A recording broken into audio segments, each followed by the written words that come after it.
walang mai-in-love. Ang linis-linis mo, girl. Yan na.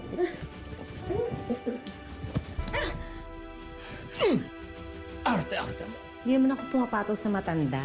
Pumatol ka nga sa akin eh.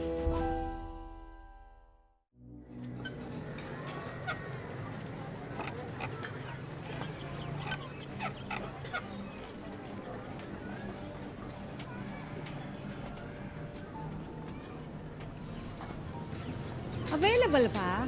Alin? Yung unit? Ikaw? Hindi. Yung unit. Halika dito.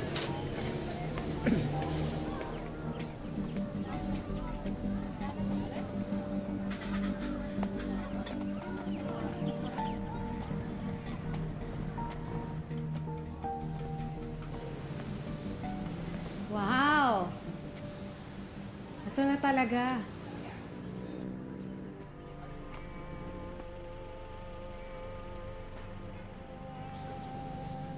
Sakto to sa labahan ko. Labahan? Laundry mat. Oo. Tama-tama. Maraming ano dito, magpapalaba. Mga busy mga tao. Ikaw ba? Magpapalaba ka ba sa akin? Hindi. Maselan ako sa labada eh.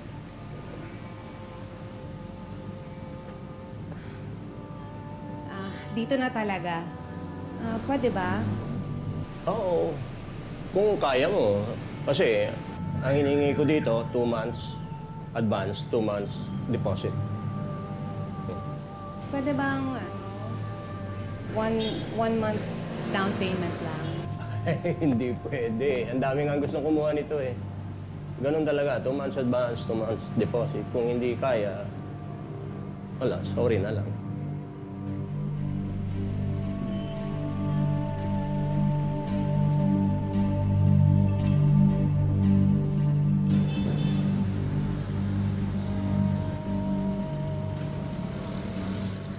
Ay! Kala ko maya-maya ka pa maglilipat. Naku, Manong Greg, paborito ka. Para sa akin ba yan? Ay, Salamat. Nako, Manong Greg talaga, ang bait mo. Pinayagan mo na ako na 1 buwan lang advance, tapos papamerienda ka pa. Next time, ako naman ang magbibigay sa'yo ng pagkain. ay, Ipagluluto kita. magaling ka magluto. Bakit hindi karinderya ang naisip mo itayo? Bakit? Laundromat? Nako, mahirap magkarinderya, Manong Greg. Oo. Tsaka, magulo. Saka, yung mga gusto ko lang naman yung nakakatikim ng luto ko. Hindi lahat nakakatikim ng luto ko.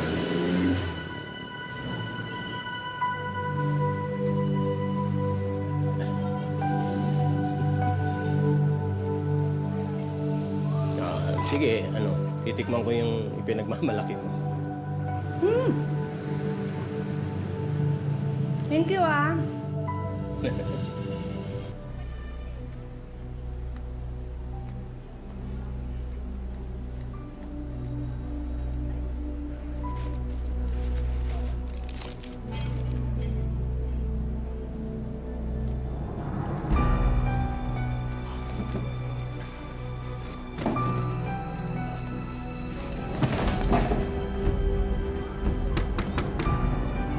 Greg, may dala akong pagkain para sa'yo. Greg! Greg!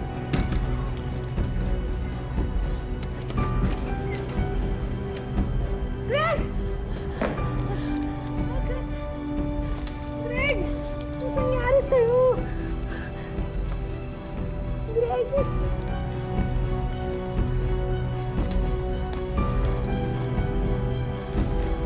Tulong! Tulungan niyo ako! Greg!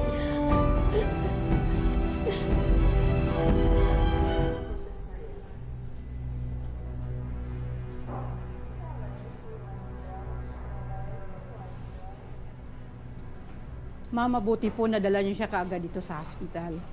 Kapag ganito na kasing matanda na, minsan walang kasama sa bahay, kaya nakakaligtaan ng gamot. Matagal na ho ba siyang labas-pasok dito sa ospital? Oo, kailangan kasing mamonitor ang hypertension niya. Alam mo na, biyudo siya, walang anak, walang nag-aalaga. O sige, mauna na ako.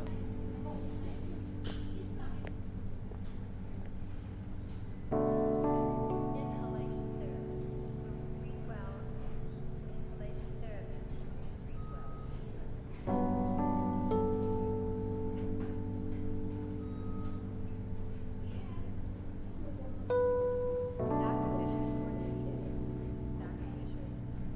Dr. Fisher to orthopedics.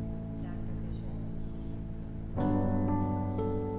Dr. Barr, call 377. Pag ininom mo to, may price ka.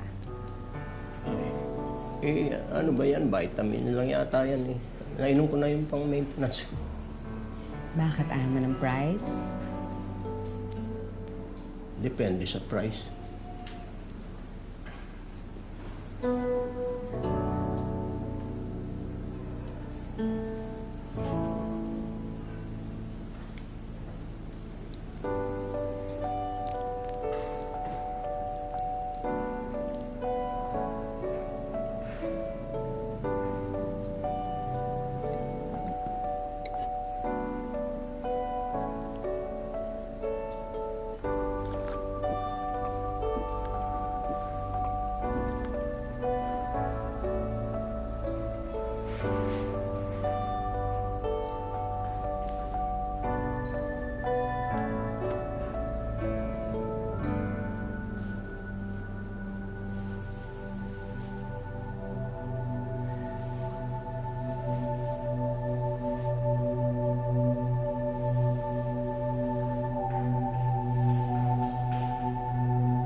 Ay, Jay! Kuya naman, hindi man lang kayo mag-lock.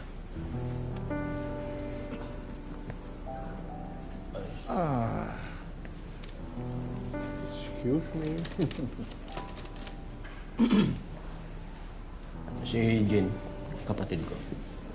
Si Vic, asawa. Asawa niya. Pasensya na po. Mauna na ako. Oo, ba't ka humihingi ng pasensya? Ikaw naman talaga ang bisita ko dito. Hindi naman sila. Ayan ka na naman, kuya eh. Ay, totoo naman eh. Bigla ka. Huwag naman ganyan ang trato sa kapatid mo. Paminsan-minsan na lang tayo nagkikita eh. Greg, di mo pala sa akin nasabi na may mga kapatid ka. Oo. Ako yung kapatid niya. Sige, alis na ako. May aasikasuhin pa kasi ako sa laundromat. Sige. Puntahan na lang kita doon mamaya. Si Tina, yung bagong tenant. Ah, tenant. Sige. Sige po, mauna na ako. Nice meeting you, Tina. Sige.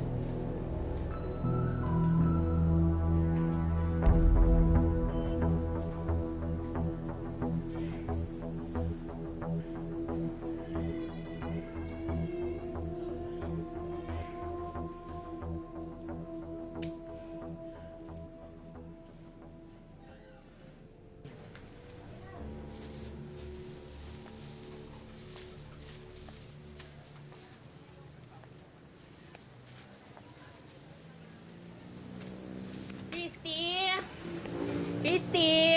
Ay, wala hong Christy dito. Eh, sino pang Christy hinahanap niyo? Hindi po. Siya po may-ari nito. Friend po niya ako. Si Tina?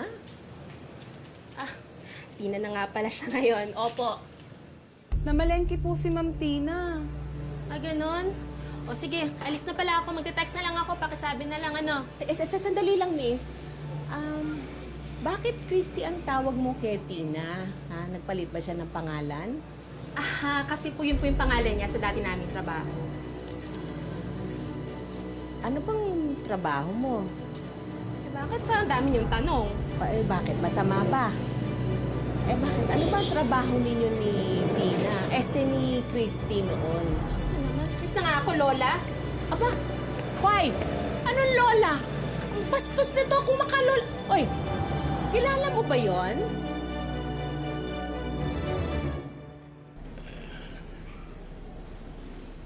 Alam mo, bilib ako sa iyo. Ang galing mong mag-alaga eh. Tsaka yung negosyo mo, napalago mo ng sandali lang. Itong building ko kaya, buong building ha, kaya mong alagaan. Ano? Kaya mo? Kaya ng pag-alaga mo sa akin.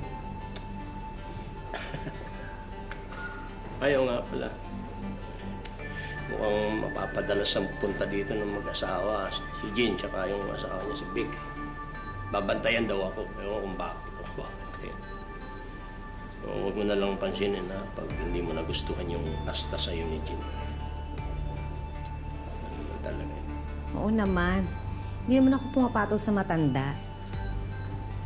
Pumatol ka nga sa akin eh. Hindi, alam mo yung ibig kong sabihin.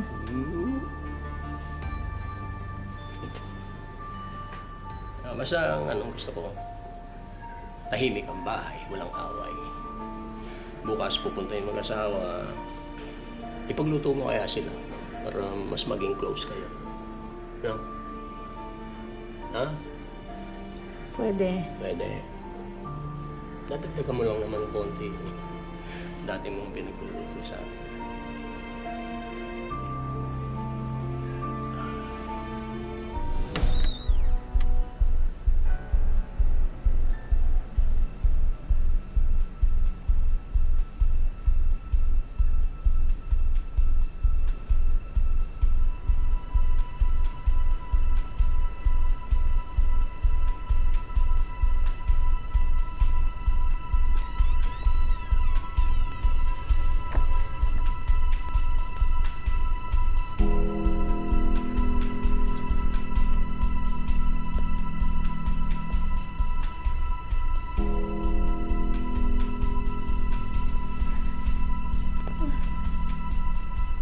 Anong gusto mong itawag ko sa iyo? Christy? Alam niyo na pala eh. Saka para malaman niyo ng misis niyo. Matagal na akong tapos sa buhay na ganun. Talaga? O paano si Greg? Ha? Iba ang relasyon namin ni Greg. Mahal ko ho siya. Saka wag na akong basusin sa pudan ni Greg.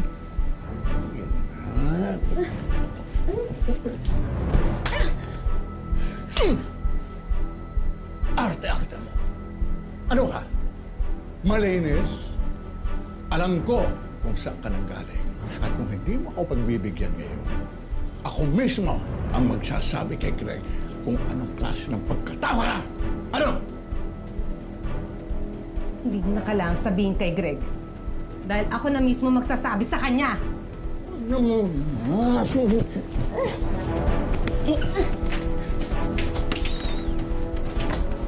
Ano sinabi mo? Ha? Jean, umalis ka na dito. Umalis kayo mag-asawa, kailan kayong babalik. Alis na!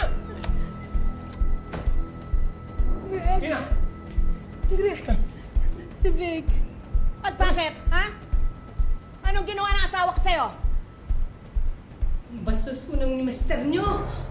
Walang hiya ka! Ambisyosang hostess ka! Ha? Ginagamit mo ang asawa ko para mapalapit ka sa pamilya namin? Tama na! Ayop ka! Ang mga asakin mo! Tama na!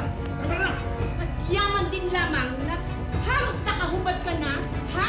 Pwede mo ba siguro ilantad sa kuya ko kung sino ka talaga kung anong kasing babae ka, ha? Christy!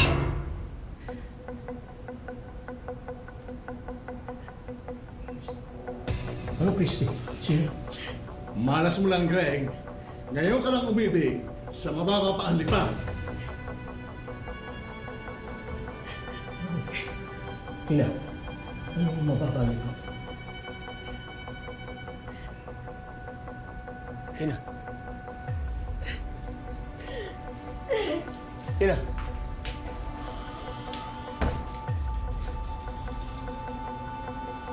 Sinasabi ko na sa'yo yan, hindi ka nakikinig sa akin! O yan, tuloy!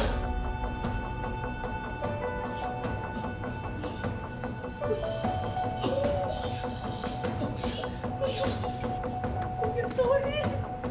Sorry, Kuya! Vic, tumawag ka ng tulong! Huwag kang tumayo dyan! Kuya, sorry! Sorry, Kuya!